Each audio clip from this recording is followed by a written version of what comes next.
Well, so now I get my moment to stand in the sunlight. Um, I'm going to talk about let's say the innovations that we've done. Sorry, oh, it's gone the wrong way. It's going the wrong way. There we go. Sorry. I'm going to talk about the innovations that we've come up with the last year and just some of the different use cases that we've moved towards, and really just to inspire really what's coming next, and to talk about just some of the elements, the challenges that you're going to have as brands. So firstly, everyone actually today and yesterday as well, everyone's talking about the challenging environment. When you look at the UK market, loads of new challenges appearing, lots of wage inflation. I'm very happy to see Asda going back to the Asda that I was used to. So again, lots of fun that's going to be for guys managing the UK business, not only the Asda account, but the impact that Asda's behaviour has on the rest of the market. Similarly, the input costs. Malachy talked about the proteins, but like coffee, chocolate, absolutely stellar growth in costs was really challenging for a lot of the suppliers. And then we have our good friend who's also mixing up the market. And you think about like personal care goods, etc., that have lots of aluminium in them, and he's putting 50% tariffs on aluminium. You just see this is going to flow across to us, and we're going to have to absorb or adapt to these new cost structures that are coming in.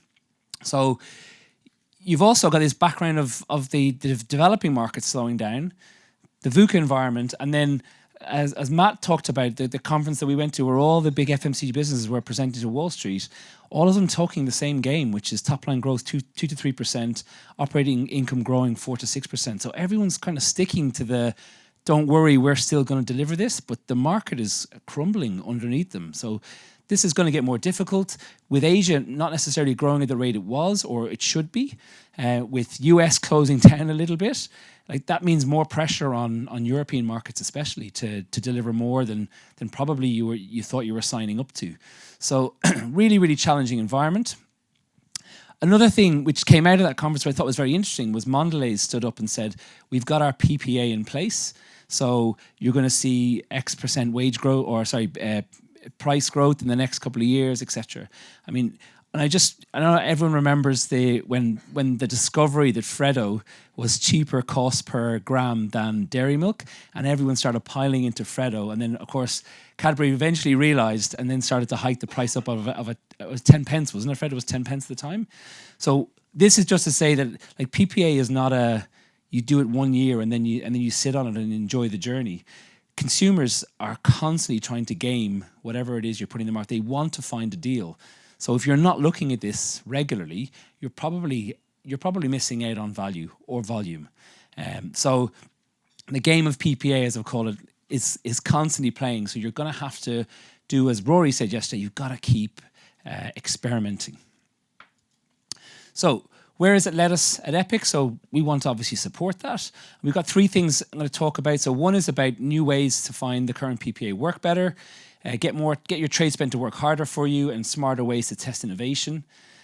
So looking at the first one, multi-buys. So in our studies, it's very hard to test multi-buys. Actually, it doesn't exist in conjoint studies in the world, so it's very difficult for you to test new multi-buy activity. So we're going to invest in bringing multi-buy into this type of research, which means you can now be able to test, let's say, as a lot of people are stuck in these 3 for 10, 2 for 4, whatever it is, they'll be able to start to test, okay, what would happen if we go to 2 for 6 or 2 for 7? What will happen to our redemption? What will happen to our uplift? Again, there isn't a way to do that other than putting it in store and sacrificing the volume from a promotional period. So that's the first thing we want to get to.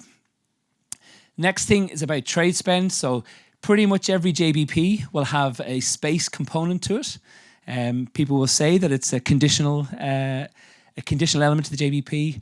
I'd love to see if anyone can tell me what space is worth or what location on shelf is worth. We all know that we want to be in the diamond, and we all know that we want more space. More space is better than less space, but no one can put a value on it. So what we've done is we've brought in now tracking on our studies to be able to isolate, okay, where on the shelf actually matters. And we're looking at this now across all the studies we're doing to be able to isolate, okay, well, what happens if you move from bottom right corner up to the center? How much could you put in your JBP for that? Or if you currently have money in your JBP and you know you can't move, take that money off. Yeah, get that money to work harder for you. At the moment, it's just let's say it's a nice to have, or it's an easy tick to be able to say, okay, I need to put money somewhere. I'll give it to space, and the buyer still gets his margin, still gets his JBP, the money he wants. So we want to try and mix that up and give you the chance to be able to put a value on that. That will also allow us to give you the ability to see what happened to your product as it went through that, let's say, that life cycle, or sorry, that buyer journey. So, we don't really, unlike digital businesses, I spent the last 8 years in digital business where you can look at, okay, product clicked, okay, they picked it, they looked at it, they investigated, they compared it with 3 other products, they jumped to another website, they came back, and they purchased or they didn't purchase. And you're able to see that full buyer journey. Like FMCG, we just don't have that. So we want to be able to do that now. So now that we can see where your mouse is going, where you're clicking, we can now start to see what's wrong with the product. Like, was it picked up? Did your brand get picked up but not converted? What was wrong with that? And then you can start to test, well, what if I change the message on the front of the pack? Does it get added to the basket then? Was that the problem? Was it the pack size? Was it the image, etc.? To be able to understand that. So you get the same advantages that .com businesses have.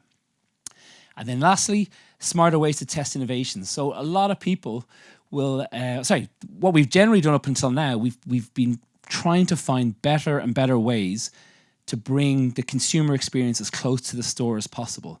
So we started off with a classic and joint. Then we moved to the shelf, which again was cutting edge. We know Skim now do it in the world as well. But then we started bringing out new formats. So we've got fridges. We moved on from fridges to the .com experience. So Metro in Germany. Then we went with Amazon. So now we've got all these experiences which should match how your brand is actually being experienced by the consumer, so that when you do a test, you get the results. More recently now, we've gone into food service, where we're able to do menus, and we've done actually last year we did pints as well, to be able to understand what happens if you increase the price of a pint in the fixture or in the pub. So all that's great, but the challenge that we really have now is everyone's coming to us and saying, right, your tests are great, but we need to test more things and more time. We can't just test 3 products, or we've got 10 ideas, etc. So what we're also going to do now is bring in a way to be able to test more SKUs and more changes at the same time. And how we're going to do that is to break down what a conjoint does. So a conjoint is kind of like hundreds and hundreds of A/B tests run rapidly, so you're not really involved in it. The tool is doing it for you, and it'll eventually spit out the results. But we're going to slow that down and actually go, let's say, the step before, which is effectively do sequential A/B tests, just like you would have done in store, except without having to implement it in the store. So you'll be able to test your first hypothesis, see did it work, did it grow the category, quickly change something, deploy it again, check it, did it work, go again. So effectively you're doing what you'd love to be able to do in store, and what the likes of Facebook or Google are doing every day of the week. Yeah, you've got your CX guys who are constantly checking what happens if I change the button to blue, what happens if I change the button to green, what happens if the button moves up, moves down. So we want to try and give you that ability so that you can act in the same way, and therefore learn quickly things that don't work, or things that could maybe steal you 0.5%, 1% improvement in conversion. So I went as fast as I could so that we could get Matt. So now I can pass over to Matt. Matt's going to bring us now through sorry, if there's any questions, obviously I'm around, but we'll take the questions at the very end. So I've taken you through where we are the next 3 to 6 months, and Matt's going to talk about, let's say, the further out from there.